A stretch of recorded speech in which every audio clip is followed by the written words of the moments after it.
하나님 말씀 보도록 하겠습니다. 아까 여러분들 같이 봉독하고 큐티 쉐어를 했죠. 이사야서 9장 1절부터 7절, 오늘 생명의 삶에 나오는 하나님의 말씀, 생명의 양식, 큐티 말씀입니다.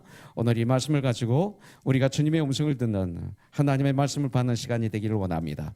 다시 한번 우리 교독하도록 하죠. 전에 고통받던 자들에게는 흑암이 없으리로다. 옛적에는 여호와께서 스볼론 땅과 납달리 땅이 멸시를 당하게 하셨더니 후에는 해변길과 요단 저쪽 이방의 갈릴리를 영화롭게 하셨느니라. 흑암에 행하던 백성이 큰 빛을 보고 사망에 들진 땅에 거주하던 자에게 빛이 비치도다. 주께서 이 나라를 장성하게 하시며 그 즐거움을 더하게 하셨으므로 추수하는 즐거움과 달치모를 나눌 때의 즐거움같이 그들이 주 앞에서 즐거워하오니 이는 그들이 무겁게 맨 멍에와 그들의 어깨의 채찍과 그 압제자의 막대기를 꺾으실 때 미디안의 날과 같이 하셨음이니라. 어지러이 싸우는 군인들의 신과 피 묻은 겉옷이 불의 섭같이 살라지리니 이는 한 아기가 우리에게 낳고 한 아들을 우리에게 주신 바 되었는데 그의 어깨에는 정사를 메었고 그의 이름은 기묘자라 모사라 전능하신 하나님이라 영존하시는 아버지라 평강의 왕이라 할 것이다. 같이 봉독하죠. 그 정사와 평강의 더함이 무궁하며 또 다윗의 왕자와 그의 나라에 군림하여 그 나라를 굳게 세우고 지금 이후로 영원히 정의와 공의로 그것을 보존하실 것이라. 만군의 여호와의 열심히 이 일을 이루시리라. 아멘. 아멘. 어제 저녁에 크리스마스 콘서트라는 제목으로 우리가 하나님께 이 땅에 오신 주님을 마음껏 찬양하는 그런 시간을 어린이부터 어른까지 1세와 2세가 영어권 한어권이 함께 한 몸이 되어서 주님께 올려드렸습니다. 우리 지체들이 참석하지 않은 분들도 이렇게 발견했어요. 일부 예배 때는 제가 많이 아주 강하게 얘기했는데 2부 예배 때는 제가 얘기 안 할게요. 그 대신 내년 성탄 콘서트 때는 여러분들 꼭 참여해야 돼요. 왜냐하면 잔치를 벌렸는데 주인이 와서 이루지 않으면 안 되잖아요. 그죠? 특별히 주님이 이 땅에 오심을 기리며 감사하며 찬양하며 복음을 전가하며 우리가 Go tell it that Jesus Christ is born. 정말 이번 크리스마스 콘서트의 제목처럼 우리 믿는 우리들은 이제 예수님이 이 땅에 오심을 가서 전하는 이런 결단하는 그런 밤을 어제 가졌어요. 내년에는 priority 첫 번째로 이렇게 콘서트에 참여하는 그런 결단을 하는 이 시간이 되길 바랍니다. 특별히 우리 교회에서 크리스마스 콘서트라고 이름을 붙인 것은 요새는 holiday 콘서트라는 단어를 써요. 어떤 교회도 쓰더라고요. 근데 저는요, 크리스마스가 점점 사라지고 있어요. 해피 할리데이 그러더라고요. 그래서 불어 크리스마스 콘서트 이렇게 했어요. 그래서 라디오나 신문이나 여러 곳에서 크리스마스 콘서트가 계속 외쳐질 수 있도록 하기 위해서 그렇게 이름을 정했습니다. 어제 아주 많은 분들이 오셔서 함께 주님을 찬양해서 얼마나 감사한지 모릅니다.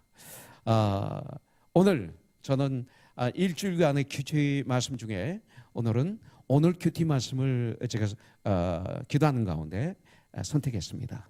그래서 오늘 말씀을 통해서 주님의 이 땅에 오심을 다시 한번 기리는 시간을 갖기를 원해요. 근데 참 문제가 있어요. 많이 아는 성경, 많이 읽은 성경은 말씀을 들을 때 이렇게 집중을 하지 않는 경향이 있어요. 내가 아는 거야. 또 말씀을 전하는 자도 인간적으로 말씀을 잘 전해야지 인간의 마음을 먹으면 이 말씀 전하기 힘들어요. 그러나 저는 그렇게 생각하지 않습니다. 하나님 말씀은 낮과 밤으로 묵상해야 되고 같은 말씀을 묵상할 때 얼마나 많은 은혜가 오는지 몰라요. 특별히 선구를 쓰시는 분 중에 석천 씨라고 있어요. 석천 씨. 이분의 아내와 딸이 오래전에 우리 교회에 와서 이 딸이 미국에서 공부할 때 여기서 예수를 영접하고 여기서 침례를 받았어요. 그래서 조국에 서울에 돌아가서 나에게 선구를 선물하고 싶은데 어떤 선구를 원하시냐고 그러는데 갑자기 생각이 안 나는 거예요. 다 좋아서 하나님 말씀 다 좋잖아요. 예. 그런데 시편 1편이 생각이 났어요. 그래서 시편 1편을 좋아합니다. 그랬더니 그걸 써서 저에게 보내주셔서 제 방에 그걸 붙여놨어요. 근데 저는 매일 제 방에 들어가면 시편 1편을 한번 이렇게 보고 묵상합니다. 나갈 때도 자주 묵상하기를 원해서 묵상하고 있습니다. 또 제가 시편을 우리 매일 읽잖아요. 5편씩. 근데 엑스트라로 저는 시편 1편을 또 읽습니다. 읽고 영어로도 읽고 또 영어로도 한번 들어봅니다. 이것을 얼마나 많이 들었는지 몰라요. 그런데 재미있는 것은, 은혜로운 것은 매번 읽을 때마다, 묵상할 때마다 처음 읽는 그런 기분이에요. 이런 말씀이 있었나? 라는 마음이 들어오면서 저에게 이 말씀이 은혜를 줘요. 그때마다 똑같은 말씀인데 복 있는 사람은 악인의 길을 쫓지 아니하고 죄인의 길에 서지 아니하고 오만한 자의 자리에 앉지 않는다. 이 말씀이 매번마다 저에게 은혜를 주시고 매번마다 나는 어떤 사람인가 바라보게 하시고, 그래서 하나님 말씀은요 달라요. 소설책이 아니에요. 소설은 한 번, 두 번, 세 번 읽으면 지겨워요. 근데 말씀은 읽고 또 읽고 또 읽고 또 읽어도 계속 깨닫게 되고 계속 은혜가 임하는 것이 하나님의 말씀인 줄 믿습니다. 그래서 오늘 이 말씀을 통해서 예수님을, 하나님의 아들인 예수님을 우리 다 믿는 일과 아는 일에 하나가 되어 온전하게 되어 예수님의 장성한 분량에 충만한 데까지 이르러 이제는 우리가 어린아이가 되지 않아서 사람의 간사한 유혹과 시험에 쓰러지지 않는, 세상을 분별하는 이런 사람들이 될 수 있는 하나님의 말씀이 되기를 주님의 이름으로 축복합니다. 오늘 말씀은요, 이사야 선지자가 사역했던 그 당시 유다 나라는 그 주위 강대국들의 침공이 계속 있었어요. 그리고 북이스라엘, 그러니까 이스라엘로부터 침공이 있었어요. 그리고 그 당시는 그 유대 백성들이 너무나 타락했어요. 그리고 영적 지도자들도 타락했어요. 그리고 정치 지도자들은 더 타락했어요. 그리고 그 당시에 하나님의 나라인 그 유다 나라가, 이스라엘이 극심한 우상 숭배로 그 유다는 참 소망이 없었습니다. 그 당시에 유다 백성들은 7장에 보면 아수르와 그 다음에 이스라엘 왕이 동맹을 맺어가지고 유다를 쳐들어 내려왔어요. 그런데 그들이 유다를 이기지 못했어요. 계속 방어에 성공을 했죠. 그런데 사람들의 그 말, 가십, 그 떠도는 어떤 그 이상한 그 말들의 왕도, 군인들도, 백성들이 그냥 간이 녹아버렸어요. 말에. 지금 취지 안 했는데, 점령당하지 않았는데, 한마디로 해서 이기고 있는데도 말 때문에 그네들 아주 정말 그 마음은 밑바닥까지 떨어져 있었다. 이렇게 말하고 있는 걸 볼 수가 있어요. 그만큼 그 당시 유다 나라는 두려움과 불안에 떨고 있는 것을 볼 수가 있죠. 소망이 없는 유다, 인간의 힘으로는 아무것도 할 수 없는 유다 나라. 그때 유다 백성들에게 하나님께서 소망을 선포하는 말씀이 9장 6절의 말씀입니다. 여기 보면 이는 한 아기가 우리에게 낳고 그 다음에 한 아들을 우리에게 주신 바 되었는데 그의 어깨는 파워를 얘기하죠. 어깨에는 정사를 메었고 그 다음에 그의 이름은 기묘자라, 모사라, 전능하신 하나님이라, 영존하시는 아버지라, 그 다음에 평강의 왕이라 할 것이라. 이렇게 말씀하고 있어요. 하나님께서는 유다 백성들을 위해서 보내주실 그 소망이 하나도 없는 캄캄한 그때 바로 그 보내주실 빛, 그분은 바로 온 인류를 구원하실 구세주로 이 땅에 오실 예수 그리스도를 여기서 보여주고 있는 거예요. 예수님께서 이 땅에 오실 때 2000년 전에 말하자면 이 땅에 오신 날은 바로 이 말씀을 예언으로 주신 그 하나님 말씀을 주신 이사야 시대로부터 700년 800년 후에 예수님이 이 땅에 오셨어요. 그런데 바로 선지자 이사야를 통해서 하나님께서 한 아기를 주시겠다고 약속하신 그 아기 예수님이 7, 800년 후에 이 땅에 탄생하신 것이죠. 그래서 2절에서 이렇게 말씀하고 있어요. 흑암에 행하던 백성이, 하나님이 계시지 않는 곳은 흑암에 행하는 거예요. 모든 하나님이 없는 사람들은 흑암에 행하겠어요. 큰 빛을 보고 사망의 그늘진 땅에 거주하던 자에게 빛이 비치도다 그랬어요. 그늘에 빛이 비친 거예요. 2000년 전 아기 예수로 태어나신 그리스도의 그리스도는 그 당시 그 절망의 또 죽음의 문제를 해결하지 못하고 그리고 인생을 마음속으로 포기하고 살던 백성들, 이 죽음의 문제를 해결하지 못하면 내가 지금 아무리 잘 살고 아무리 내가 원하는 걸 했다 하더라도 이건 절망이잖아요. 소망이 없잖아요. 그러니까 사실은 하나님을 모르는 사람들은 인생을 포기하고 사는 거예요. 그렇게 포기하고 살던 백성들에게 소망의 빛을 비춰주신 분이십니다. 바로 예수님은. 예수님이 소망이에요. 결국은 예수님이 이 땅에 오셨던 2000년 전에도 이사야가 살았을 때 그 당시에 이스라엘 유대만큼이나 바로 예수님이 이 땅에 오실 때 그 나라는 혼란스러웠어요.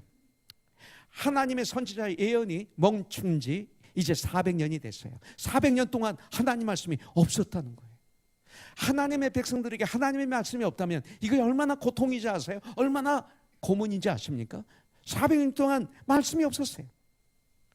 백성들에게는 하나님의 말씀을 외칠 선지자가 그리웠어요. 너무나 그리웠어요.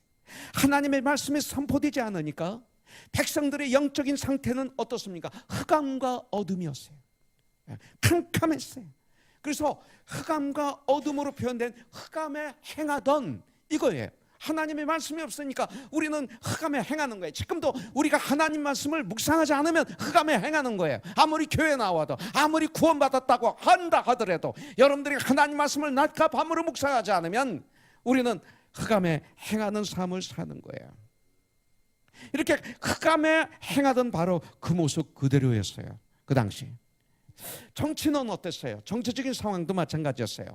그 당시 이스라엘은 로마의 식민 생활을 했어요. 식민지 생활 때문에 너무나도 많은 백성들이 노예 같은 삶을 살았어요. 노예 같은 삶. 그리고 세금을 빙자로 그들의 돈을 재산을 약탈했어요. 그래서 고통을 당하게 됐어요. 그 당시 그런 캄캄한 시기에 예수님이 빛이신 예수님이 태어나신 거예요. 그래서 요한복음에 보면 예수님은 세상의 빛이라고 말씀하는 거예요. 예수님은 바로 세상의 빛이셨어요. 그러나 불행하게도 어둠 가운데 앉아있던 수많은 사람들, 참 빛 대신 예수님이 세상에 오셨지만 그들은 예수님을 영접하지 않았어요. 2000년 전에. 왜 그래요? 그들은 어둠이었어요. 헤롯 왕은 어둠이었어요. 어둠은 빛을 싫어합니다. 아니, 헤이트합니다. 왜냐하면 빛이 오면 어둠이 물러가게 되니까. 그래서 어둠이 빛을 싫어하는 거예요. 수많은 사람들이 메시아를 기다린다고 그랬어요. 그들이 입으로. 근데 그들은 어둠이었어요. 제사장도 서기관도 바리새인도 예수님을 배척했던 모든 사람들은 어둠이었어요. 어둠이기 때문에 빛이신 예수님을 싫어하고 배척했던 거예요. 참 빛이신 아기 예수를 영접하지 않았어요. 그들이 입으로는 그렇게 아기 예수를, 구원자를, 메시아를 기다렸었는데 희한하게도 오시니까 영접하지 않았어요. 아니, 빛이신 예수님을 어둠의 세력이 너무나 싫어했던 거예요. 그들은 실상은 어둠의 세력이었어요. 지금도 우리 교회도, 아니 다른 교회도, 어떤 교회든 간에 하나님 말씀을 받아들이지 않으면, 순종하지 않으면 어떤 면으로 어둠의 세력에 점령당한 분이라고 볼 수가 있어요. 어둠은 빛을 쫓아내려고 하거든요. 어둠은 빛을 싫어해요. 세상에 어둠의 대명사인 헤롯 왕, 권력자 헤롯 왕은 어둠의 대명사예요. 세상의 대명사입니다. 예수님을 죽이려고 군사를 동원했어요. 군사를 풀었어요. 아니, 동방박사에게 나에게 가르쳐주라. 나도 아기 예수를 경배하러 가겠다. 이분은 그렇게 했던 사람이 군사를 풀었어요. 그래서 아기 예수께서 태어나신 베들레헴 근방에 2살 이하의 아기들 다 죽였어요. 예. 입으로는 경배하겠다고 그랬는데 이게 어둠이에요. 어둠은 이런 거예요.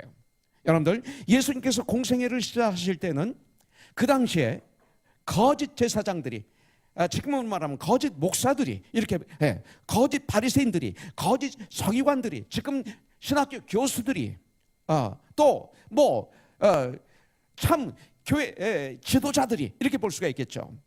참비신 예수님을 거부했어요. 하나님의 말씀인, 하나님이신 말씀을 말씀이 육신이 되어 이 땅에 오신 예수님이잖아요. 말씀을 거부하는 거예요, 이 시대도요. 여러분들, 또 예수님을 죽였어요. 예수님을 죽이기 위해서 어둠의 세력들이 늘 틈을 노리고 있었어요. 예수님이 이 땅에 계실 때, 공생애 하실 때 서기관들이 얼마나 틈을 노렸어요. 바리새인들이 얼마나 예수님을 죽이기 위해서 그 말에 그 흠을 잡으려고 틈을 노리고 있었어요. 서기관들이, 제사장들이 똑같았어요. 여러분들,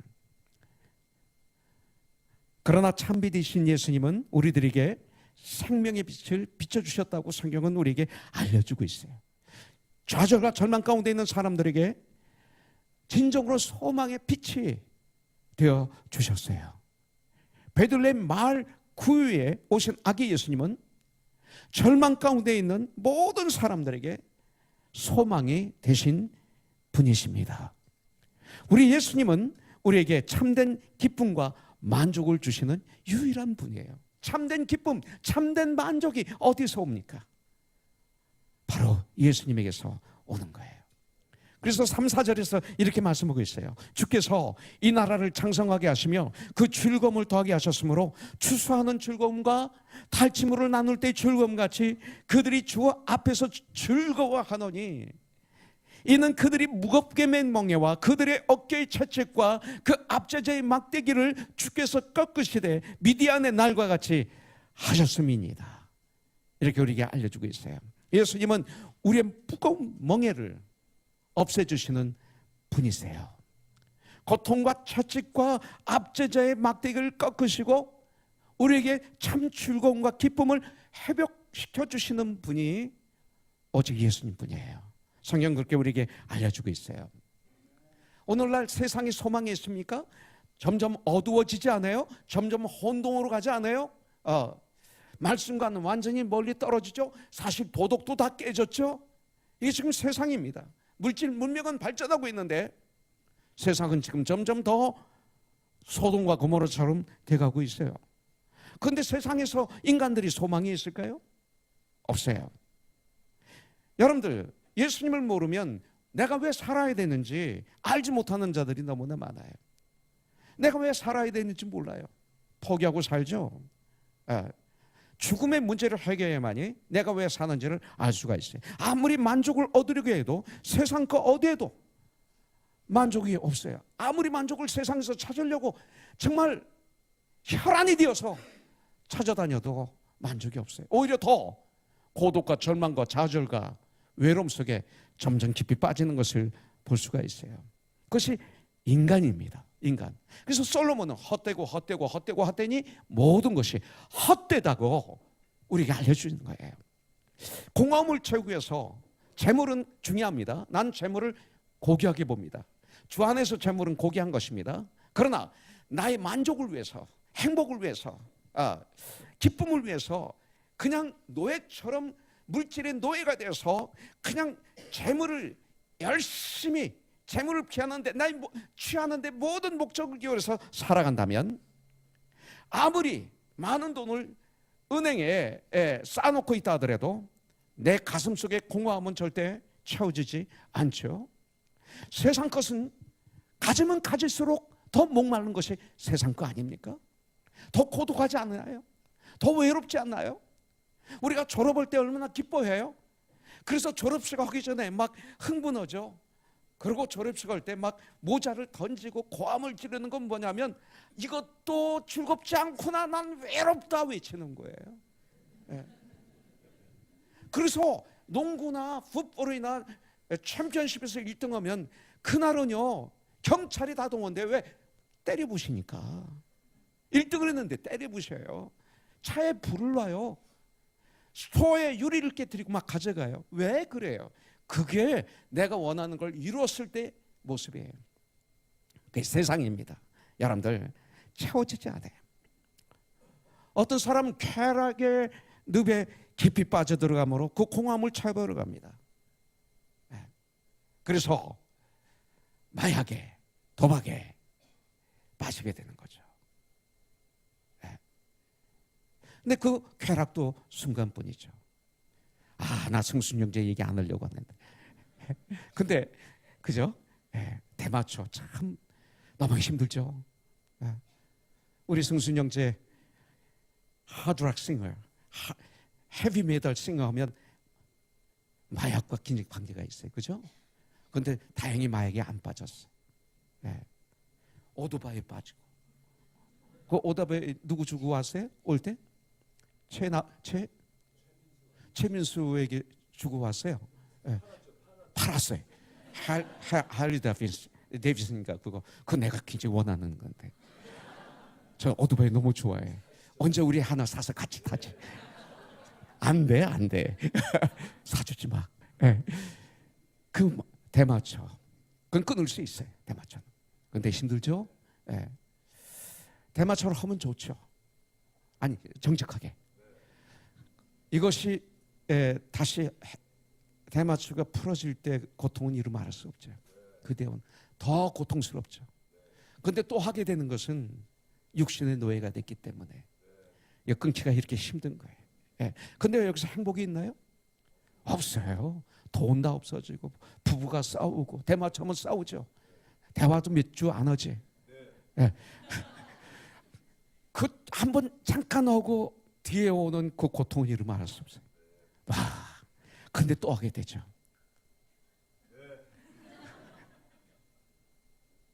참 우리 같이 전쟁하자고요.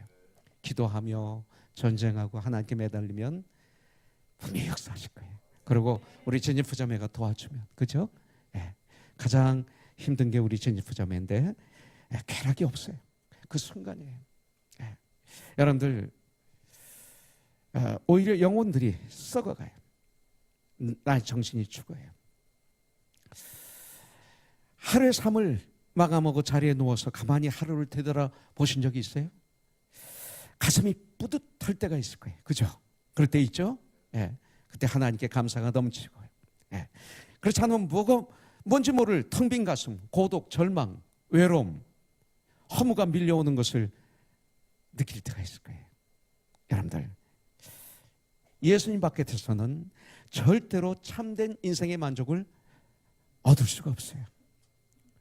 여러분들, 아버지의 돈을 유산받아가지고 나가서 그 돈을 가지고 허랑방탕하게 살았던 주색잡기에 다 돈을 탕진하고 이제는 돈이 하나도 없어서 돼지 치는 곳에 돼지를 치면서 돼지들을 먹는 쥐염연매를 먹으면서 배를 채우려 하는 인생의 절망감, 이것이 바로 세상에서 찾으려고 오는 열매예요.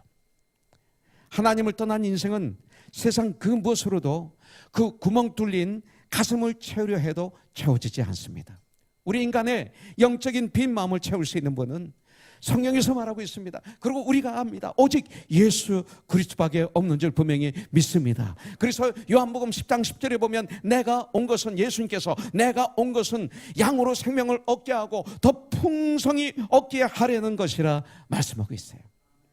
사랑하는 성도님들, 하나님께서 우리에게 보내주신 아기 예수를 통해서 세상에서 채울 수 없는, 주님만이 주실 수 있는 그런 풍요로움과 세상에서 얻을 수 없는 오직 주님만이 줄 수 있는 참 기쁨을 회복하는 이 시간이 되길 주님의 이름으로 축복합니다.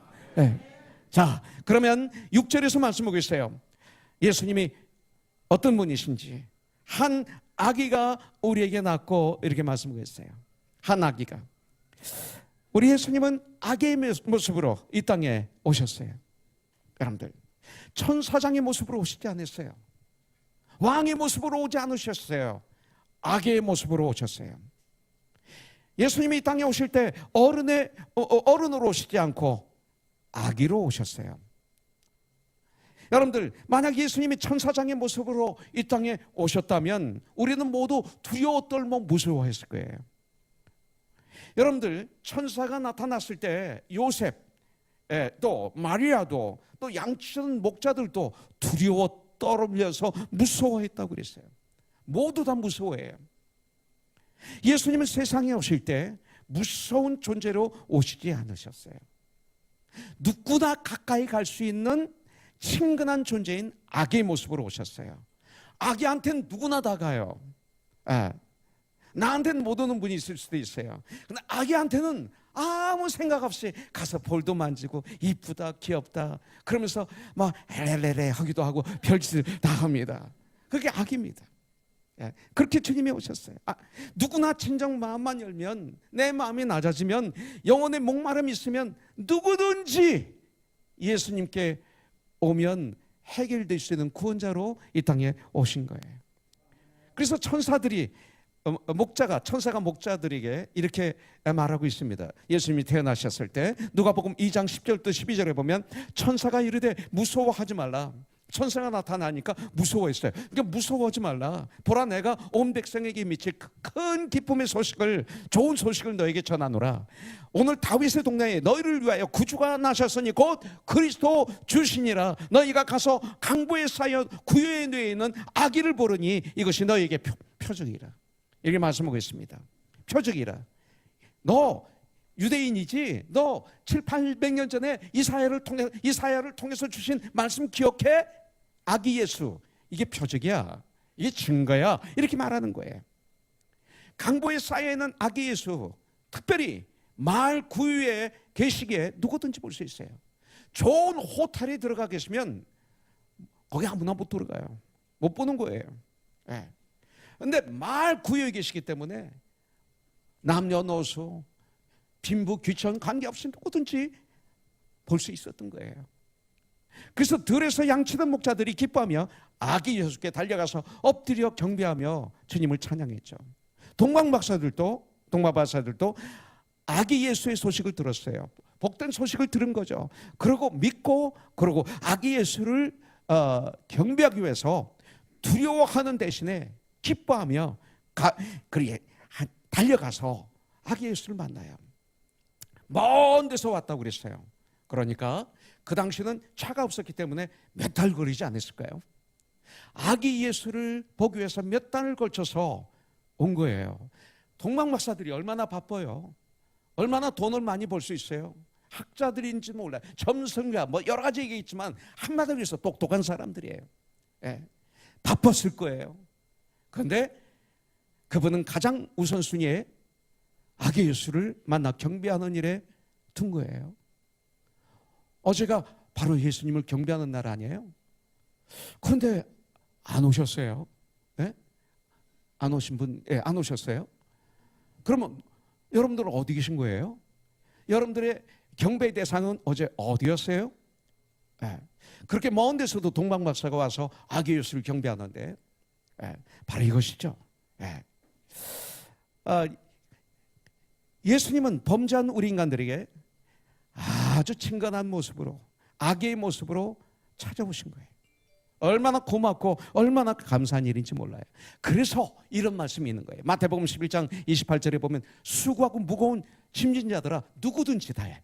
수고하고 무거운 누구든지 짐을 진 자들아 누구든지 다 나에게로 오라. 내가 너희를 편히 쉬게 하리라 그랬어요. 그래서 이 말씀이 있을 수 있는 거예요. 아까도 말씀드렸지만 예수님이 탄생하실 때 좋은 호텔에서 탄생하지 않으셨어요. 그러면 우리가 못 들어가요. 많은 사람들이. 거기는 선별대에 들어갈 수 있어요. 그렇기 때문에 예수님은 모텔에서 쫓겨나셨어요. 왜냐하면 사람들이 꽉 찼다고. 그 만삭이 된 마리아를 쫓아낸 거예요. 그 당시 상황이 그랬어요. 돈이 없어서 모텔에서 못 잔 것이 아니에요. 호텔에서도 쫓겨나는 경험을 했어요. 여러분들, 그리고 태어나셔서 얼마 후에 애굽으로 도망가시는 경험도 했어요. 또 소년 시절에는 아버지를 돕는 몫으로 노동의 수고와 그리고 가난의 고통도 경험하셨어요. 예수님은 우리들의 모든 것을 처음부터 모두 짊어지시기 위해서 아기 예수를 이 땅에 오신 거예요. 예. 자, 6절 그 다음에 보겠습니다. 한 아들을 우리에게 주신 바 되었는데 그랬어요. 이 말은 뭐예요? 예수님은 하나님의 아들로 이 땅에 오셨다는 거예요. 하나님의 아들로. 하나님의 아들로 오셨어요. 그러므로 그에게는 하나님의 아들이면 권세가 있잖아요. 왕권이 주어진 거예요. 그래서 그 어깨에는 정사를 메고 이렇게 말씀하고 있는 거죠. 이 얘기는 바로 하늘과 땅을 다스릴 왕권을 가지신 하나님의 아들로 오셨다 이거예요. 그래서 마태복음 28장 18절에 보면 예수께서 나와 일러 가라사대 하늘과 땅의 모든 권세를 내게 주셨으니 그 어깨에는 정사를 메었고 바로 이 소리예요. 여러분들. 그래서 그 아들의 이름은 어떻게 돼요? 기묘자, 원더풀, 또 모사, 카운슬러, 또 전능하신 하나님, 마이티 갓, 또 영존하신 하나님, 에버래스팅 파더. 이것이 바로 예수님의 이름이에요. 황승순, 이종용, 또 전익수, 이게 우리의 이름이에요. 그런데 그 뒤에 뭐가 붙어요? 저 사람은 신실한 분이야. 저 사람은 착한 분이야. 저 사람은 정말 예수님을 올바로 믿어. 이런 이름이 있어요. 어떤 분은 저 사람은 믿을 수가 없어. 간사한 사람이야. 이런 것들이 붙는 거죠. 그런데 우리 예수님의 이름이 이렇게 나와요. 예수님은 전능하신 하나님의 아들로 세상에 오셨는데 예수님은 바로 전능하신 하나님 자신이라는 거예요. 예. 여러분들 이것이 정말 미스터리예요. 신비예요. 예. 이것이 놀라운 일이고 아주 기묘한 일이에요. 하나님의 아들로 예수님은 우리에게 오셨습니다. 그 예수님은. 자, 6절 그 다음에 보니까 평강의 왕이라 할 것임이라 그랬어요. Prince of Peace. 이렇게. 예수님은 평강의 왕으로 이 세상에 오셨어요.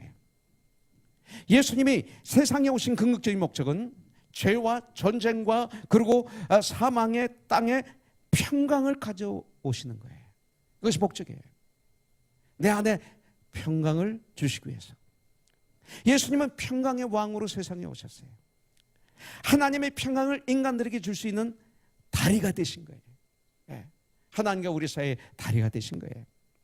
그 다음에 인간과 인간들 간의 평화를 이루기 위한 평강의 왕으로 오셨어요. 우리는 그리스도의 몸이잖아요. 예. 그렇잖아요. 각 지체가 있잖아요. 우리가 한 몸에 많은 지체를 가졌으나 이 모든 지체가 같은 직분을 가진 것이 아니니 이와 같이 우리 많은 사람이 그리스도 안에서 한 몸이 되어 서로 지체가 되었느니라. 근데 우리와 우리 사이를 연결해 주는 다리가 바로 예수님이에요. 평강의 왕으로 오셨어요. 하나님과 인간들을 원수로 만들었던 사탄과 죄악의 세력을 깨뜨리시고 하나님과 평화를 이루게 하기 위해서 오셨어요. 에덴 동산에 화영검을 뒀어요. 그러나 그걸 무너뜨리셨어요. 그래서 이 땅에 진정 예수님을 나의 구세를 주인으로 모셔드리면 현재 구원을 누려요. 에덴 동산의 삶을 이 땅에서도 살게 해주신 거예요. 초가집도 궁궐도 그 어디나 주님과 함께하는 곳은 하늘나라 현재 구원이에요. 평강이에요. 네, 이것을 말씀하고 있는 것이에요. 그래서 사도 바울은 에베소서 2장 14절에서 그는 우리의 화평이신지라 그랬어요. 그는 우리의 화평이신지라. 예수님은. 그래서 평강을 다른 말로 표현하면 뭘까요? 구원이에요. 구원. Salvation. 여러분들 예수님은 캄캄한 사망의 땅에 평화와 구원을 이루기 위해서 오셨어요. 그래서 이사야서 9장 2절에 보면 흑암에 행하던 백성이 큰 빛을 보고 마치 사울이 다메섹에 예수를 믿는 사람을 잡으러 가다가 태양보다도 더 밝은 빛을 봤던 것처럼 큰 빛을 보고 사망의 그늘진 땅에 거주하던 자들의 빛이 비추도다.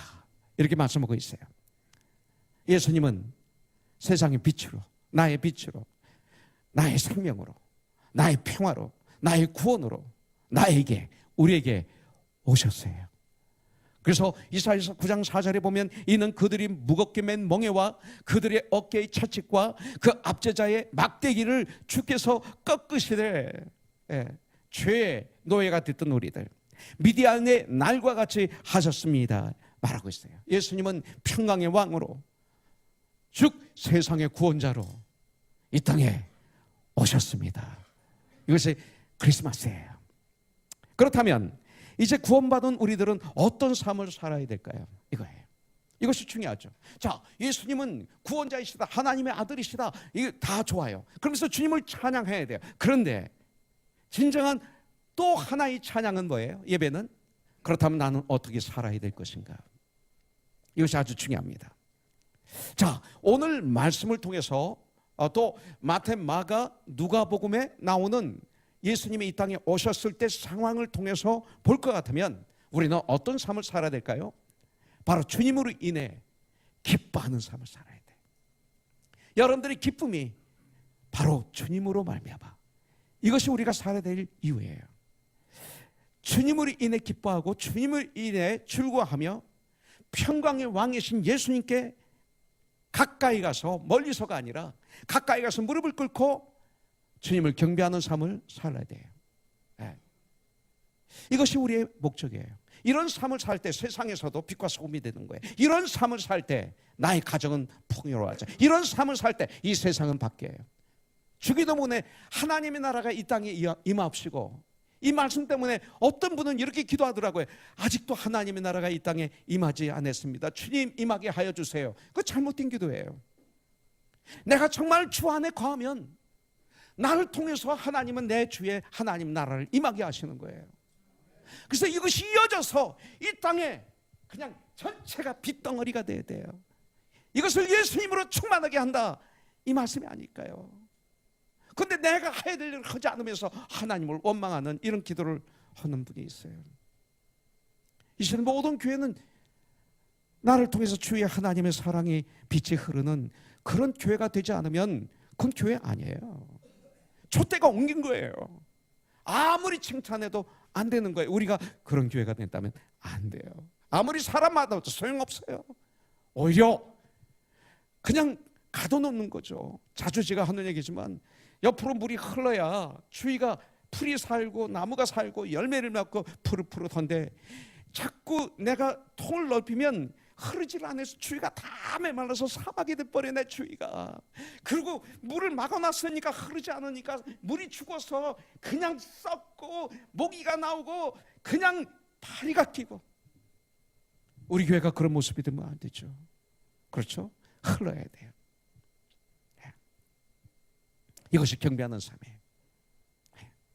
들에서 양치던 목자들이 이런 새벽에 복된 소식을 듣고 달려가서 아기 예수께 경배했잖아요. 이것이 우선순위가 돼야 돼. 이런 우선순위가 정해지면 우리 인생은 달라지는 거예요. 명철해지는 거예요. 지혜로워지는 거예요. 총명해지는 거예요. 이 우선순위가 안 돼 있기 때문에 이상하게 똑똑한 사람들이 불행을 향해서 달려가는 거예요. 실패를 향해서 달려가고 있어요. 그거 안 되는 거예요. 동방 박사들은 먼 길을 달려와서 황금과 유향과 몰약을 올려드리면서 엎드려 하기께 경배를 했어요. 이거예요. 오늘 이 시간 동방 박사들처럼 우리도 몸과 마음과 시간과 물질을 들여 아기 예수님을 경배하는 진정한 예배드리는 이 시간이 되길 주님의 이름으로 축복합니다. 한 아기로 태어날 메시아는 4가지 중요한 이름을 여기서 우리에게 알려주고 있어요. 첫째로 뭐예요? 기묘자, 즉 모사, 원더풀 카운슬러, 이렇게 가르쳐주고 있어요. 이 얘기는 한마디로 얘기해서 간단하게 얘기하면 예수님은 저와 여러분들을 진실로 도와주시는 분이다 이거예요. 나를 돕는 분이시다, 이렇게 생각하면 되는 거예요. 복잡하게 생각할 필요 없어요. 두 번째, 전능하신 하나님, Mighty God. 아기 예수님은 빌립보 2장에 보면 예수님에 대해서 나와요. 거기 보면 거기 말씀대로 예수님은 하나님과 그 근본이 동일하신 분이라고 그랬어요. 그렇다면 하나님의 능력을 그대로 가지신 분이 우리 예수님이에요. 이것을 인정해야 돼요. 바로 이런 이유 때문에 이사야서 7장 14절에 보면 이렇게 예언하고 있어요. 그러므로 주께서 친히 징조로 너에게 주실 것이라. 보라, 처녀가 잉태하여 700~800년 전에 아들을 낳을 것이요, 예수 그리스도를 낳을 것이요, 구원자, 그 이름을 임마누엘이라 하리라. God with us. 이거예요. 어떤 분은 이걸 믿지 못하는 분들이 많아요. 자기와 똑같은 사람으로 하나님을 보는 거예요. 예수님을 보는 거예요. 창조주 하나님을, 예수님을 그렇게 보는 거예요. 이런 엄청난 실수를 하는 거죠. 그런데 하나님은 처녀로 잉태케 하여 아들을 낳게 하시는 능력이 있으신 분이에요. Mighty God. 하나님은 능력자예요. 우리를 창조하신 분이에요. 하나님은 이렇게 불가능의 문제를 가능케 하신 분이에요. 하나님은 불가능을 가능케 하세요. 이게 우리가 믿는 하나님이에요. 나와 같지 않아요. 그런 능력의 하나님이 오늘 나를 사랑하시고 나를 붙들어 주시고 나를 도와주신다고 말씀하고 있는 거예요. 북이스라엘과 아람 군대에 둘러싸여서 두려움에 떨고 있는 아하스 왕과 같이 이 시대에 우리도 세상의 고통과 어려움 속에 있는 나를 정말 도와주시어. 정말로 우리 선영자매 오늘 못 나왔는데 은지 때문에 얼마나 힘들어요. 외동딸 은지, 자기보다도 더 귀하게 여기는 은지가 갑자기 병에 걸렸는데, 모르는 병이에요. 모르는 병. 의사가 고칠 수 없는 병에 지금 고통을 당하고 있어요. 전 매일 전화를 걸어서 기도해 주기로 어제 결정했어요. 며칠이 아니라 매일 난 기도해야 되겠다. 하나님은 전능자이시다. 난 이걸 분명히 믿어요. 하나님은 의사도 쓰시고 약도 쓰시고 그리고 여러 가지 다 쓰시지만 최종적인 의사는 하나님이시다. 치유자는. 이것을 믿고 있어요. 나를 도와주시는 분, 그래서 나를 승리하게 하시는 분, 그게 마이티 갓이 임마누엘이라는 하나님이 나와 함께 하신다. 하나님이 나와 함께 하신다. 마태복음 28장 20절에 보니까 볼지어다 세상 끝날까지 내가 너와 함께 있으리라. 임마누엘 하나님. 인간의 본질적인 문제는 바로 영적인 문제예요. 인간의 본질적인 문제는 죄의 문제입니다. 인간의 본질적인 문제는 죽음의 문제입니다. 그런데 죄의 삭은 사망이라고 성경은 말하고 있어요.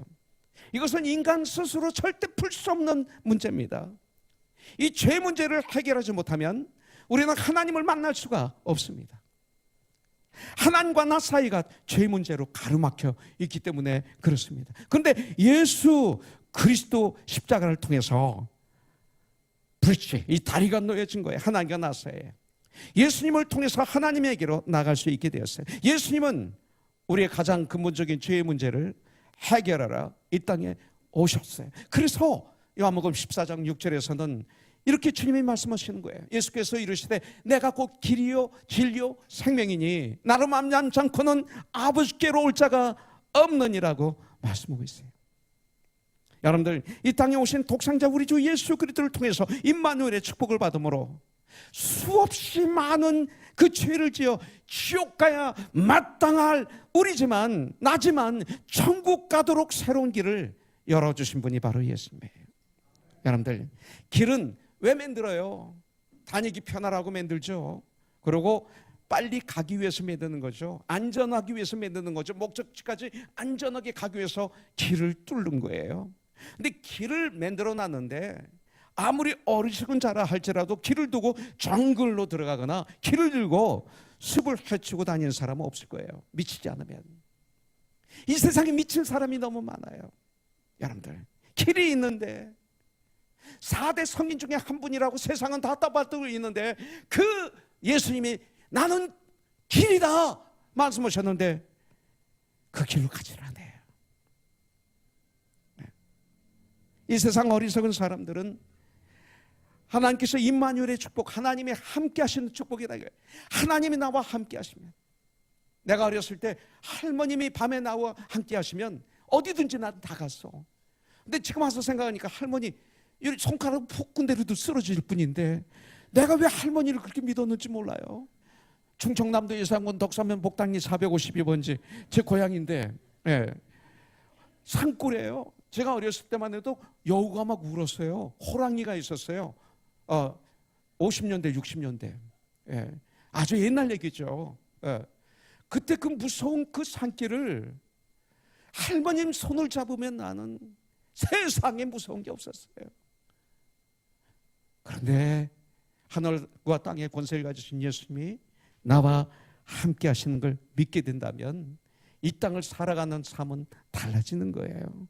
여러분들, 바로 그것이 우리예요. 예수님만이 길입니다. 요한복음 1장 12절부터 13절에 보니까 영접하는 자 곧 그 이름을 믿는 자들에게는 하나님의 아들이 된 권세를 주셨으니 이는 혈통으로나 육정으로나 사람의 뜻으로 나지 아니하고 오직 하나님 아버지께로부터 난 자들이니라. 이 성경은 우리에게 말씀하고 있어요. 예수님을 나의 주인으로 나의 구원자로 영접하신 자만이 구원의 축복이 임한다고 성경은 우리에게 가르쳐주고 있어요. 하나님은 당신과 함께하기 위해서, 우리와 함께하기 위해서 이 땅에 오셨어요. 임마누엘의 축복을 주시기 위해서 오신 예수님을 나의 마음 중심에 나의 주인으로 나의 구원자로 이 시간 영접하는 복된 시간이 되길 주님의 이름으로 축복합니다. 그렇다면 임마누엘의 역사가 일어나면 승리의 길이 열려요.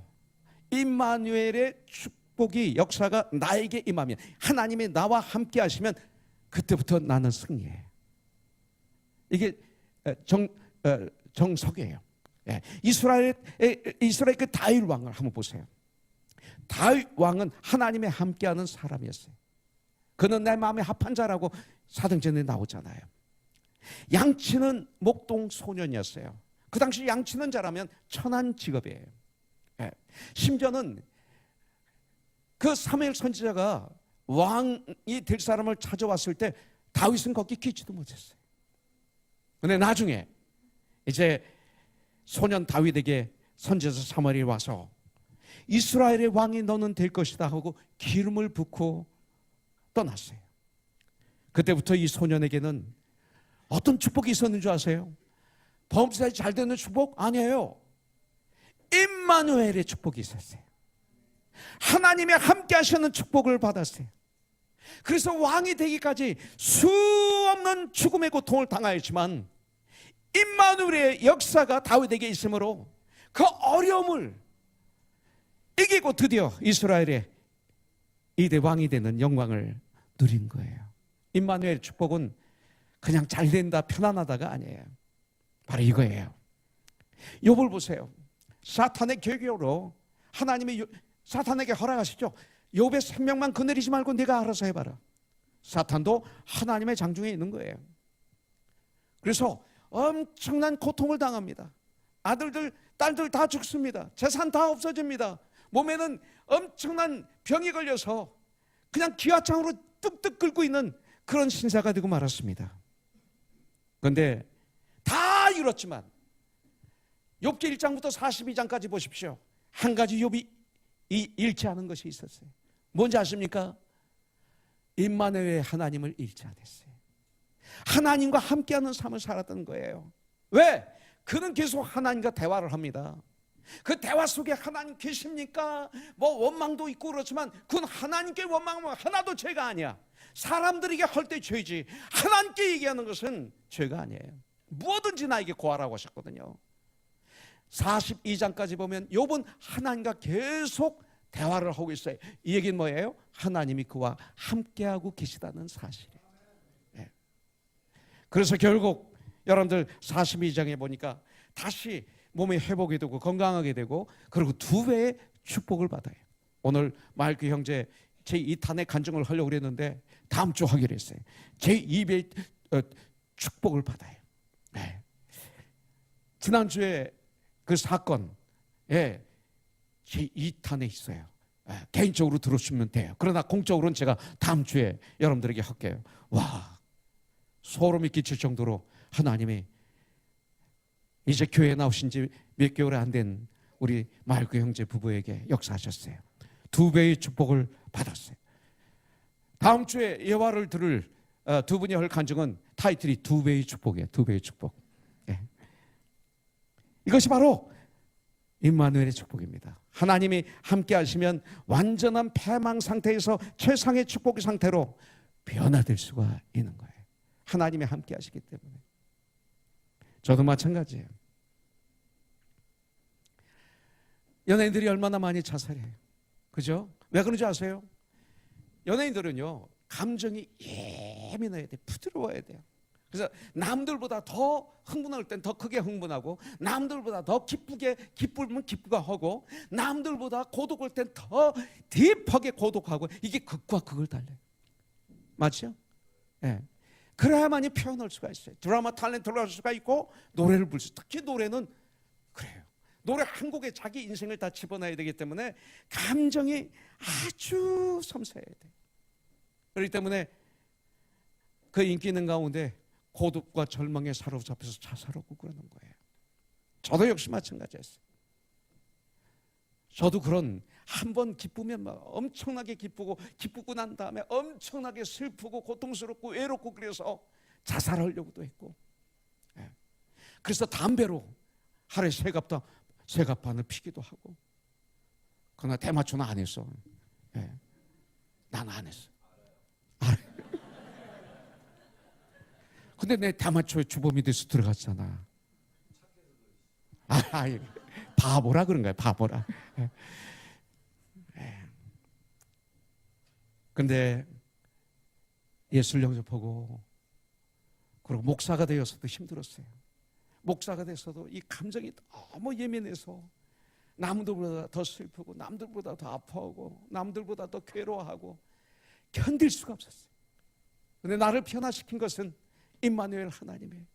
나와 함께 하시는 하나님, 나와 함께 하시는 하나님 입으로만 외치면 뭐예요? 나와 함께 하시는 하나님을 알게 되면 성경을 낮과 밤으로 묵상하게 되죠. 욥처럼 하나님께 기도하게 되죠. 그래서 디모데전서 4장 5절인 말씀대로 기도와 말씀으로 거룩하여 짐이라. 그래서 말씀을 읽고 죽어라고 읽고 했다가 어느 날 100번을 읽게 되더라고요. 자랑하려고 하는 얘기가 아니에요. 난 그런 사람이니까 말씀을 안 읽으면 난 못 이기는 거야. 그래서 그냥 읽다 보니까 100번, 120번 말씀을 읽다 보니까 지금은 달라졌어요. 무슨 일이 있으면 하나님께 절규하며 기도하고 엎드려 기도하고 부르짖고 걸어다니면서 기도하고 누워서 잠들기 전에도 마음으로 기도하고 이런 삶을 살다 보니까 이제는 조금 목사가 되려고 그러니까 은퇴할 시기가 된 거예요. 참 다행히 우리 교회는 은퇴 연령이 없어서 얼마나 감사한지. 그러나 내가 덜덜 떨면서 그럼 난 그만둬야 돼. 그리고 점점 기억력이 사라지면 난 그만둬야 돼요. 여러분들은 못 알아보면 난 그만둬야 돼요. 그러나 정신이 맑고 그리고 정말 명철하고 정말 여러분들을 사랑하고 정말 나를 통해서 하나님이 역사하시고 그러면 난 해야 돼. 그래서 지금 후세대 차세대 지도자들이 여기서 나오면서 어느 날 자연스럽게 나는 사라지게 되겠죠. 그게 주님의 일이에요. 보라매는 임마누엘 축복을 여러분들 누리셔서 예수의 이름으로 승리하는 저와 여러분들이 되길 주님의 이름으로 축복합니다. 영존하신 하나님, Everlasting Father라고 그랬어요. 이 이름은 두 번째 이름은 전능하신 하나님과 연결되어 있어요. 메시아로 태어날 아기 예수님은 하나님 아버지와 그 근본이 동일하신 분인 까닭에 영존, 영원하세요. 역사 속에 일시적으로 왔다가 사라지신 분이 아니라는 거예요. 우리 예수님은 알파와 오메가예요. 처음이고 마지막이 되셔서 우주 만물의 창조로부터 세상의 종말까지 전 과정을 주장하시는 영원하신 하나님이신 줄 나는 믿습니다. 네 번째로 평강의 왕이세요. Prince of Peace. 장차 베들레헴 막간에 태어나실 아기 예수님은 무엇보다도 평강의 왕이세요. 예수님은 죄와 처절한 전쟁을 해야 하는 우리 인생에 하늘의 평화를 주시기 위해서 오신 분이에요. 그래서 부활하셔서 승리하시고 첫 번째 말씀이 평강이 너에게 있을지어다 그랬어요. 그래서 아기 예수가 탄생했을 때 하늘의 천군과 천사들이 이렇게 찬양을 했어요. 누가복음 2장 14절에 보니까 지극히 높은 곳에서는 하나님께 영광이요 땅에서는 하나님이 기뻐하신 사람들 중에 평화로다. 누구에게나 다 평화가 임하는 게 아니라 하나님이 기뻐하시는 사람들 중에 평화로다. 이렇게 말씀하고 있어요. 아기 예수를 영접한 사람들의 마음속에 예수님을 기뻐하는 모든 사람들에게 하늘의 평화가 채워져요. 예수님은 십자가 위에서 죽으심으로 이 땅에 평화를 완성하셨어요. 평화를. 예수 안에 평화가 있어요. 그래서 에베소서 2장 14절 16, 18, 17, 18절에 보면 그는 우리의 화평이신지라 둘로 하나를 만드사 원수된 것 곧 중간에 막힌 담을 자기 십자가의 육체로 하시고, 그 다음에 또 십자가로 이 둘을 한 몸으로 하나님과 화목하게 하려 하심이라. 원수된 것을 십자가로 소멸하시고, 또 오셔서 먼 데 있는 너에게 평안을 전하시고 가까운 데 있는 자들에게 평안을 전하셨으니, 이는 그로 말미암아 우리 둘이 한 성령 안에서 아버지께 나아감을, 우리들이 모두 다 한 성령 안에서 아버지 하나님께 나아감을 얻게 하려 함이라. 이렇게 말씀하겠어요. 평안은 바로 예수님이세요. 평강은 오직 하나님께서 은혜로 우리에게 주시는 거예요. 은혜 다음에 따라오는 게 평강이에요. 우리가 진정 주님의 길을 따를 때는 세상에는 평화가 이루어져요. 우리가 정말 주님을 따르면 그때 내 주의 주님의 평강이 이루어져요. 그 어떤 인간적인 방법으로도 절대로 이 평강은 있을 수가 없어요. 세상에 평화를 이루는 놀라운 사건이 바로 아기 예수님의 탄생이에요. 그래서 전쟁과 싸움으로 지쳐있는 이 세상에 아기 예수의 탄생은 온 세상에 미칠 가장 큰 기쁨의 좋은 소식이다, 굿뉴스다, 이렇게 말씀하고 있어요. 예수님이 이 땅에 오신 날이에요. 마지막으로 오늘 본문 7절 마지막에 이렇게 말씀하고 있어요. 만군의 여호와의 열심히 이를 이루시리라. 반드시 이루어지리라. 하나님의 열심히 이를 이루시리라. 반드시 이루어질 것이다. 하나님께서 반드시 이루신다. 이루셔요. 그렇다면 Go tell it. 이렇게 좋은 소식을 내 가슴에만 묻어두면 안 돼요. Go tell it. 어제 콘서트의 제목이 Go tell it. That Jesus Christ in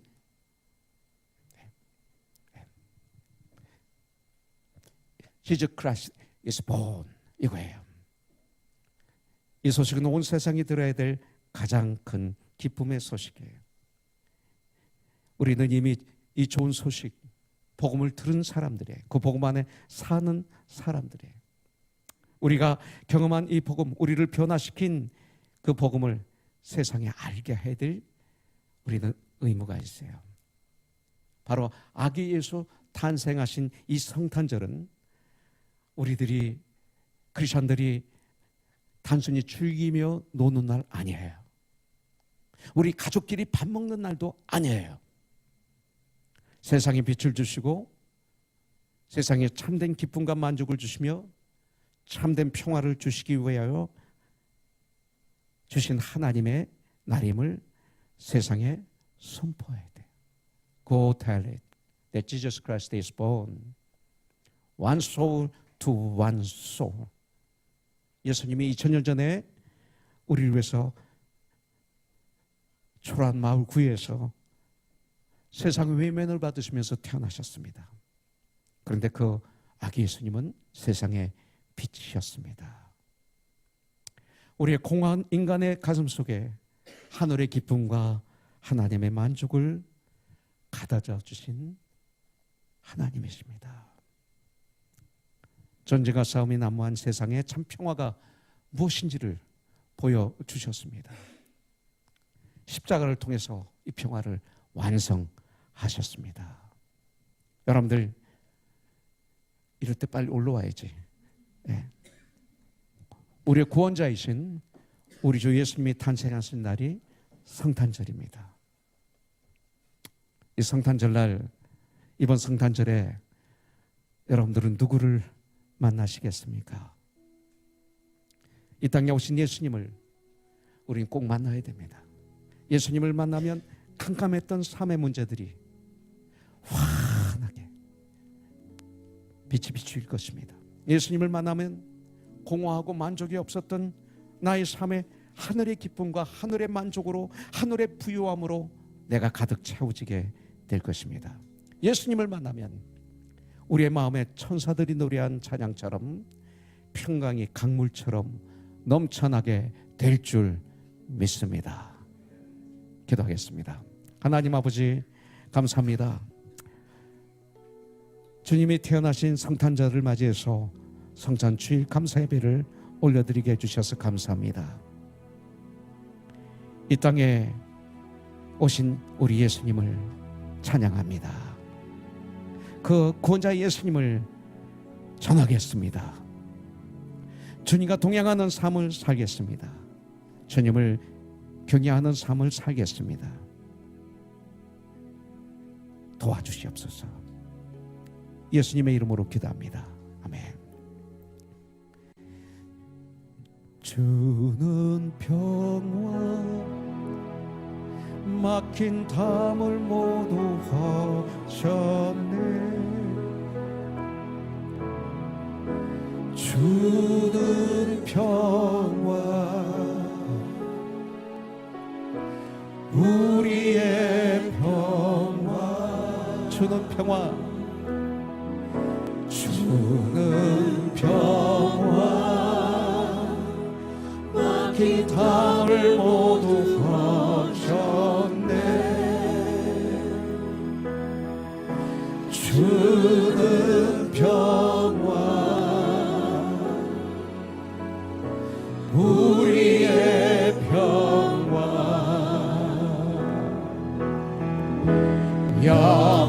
영영한 막히라 주가 돌보시니 주는 평화 우리의 평화 영영한 막히라 영영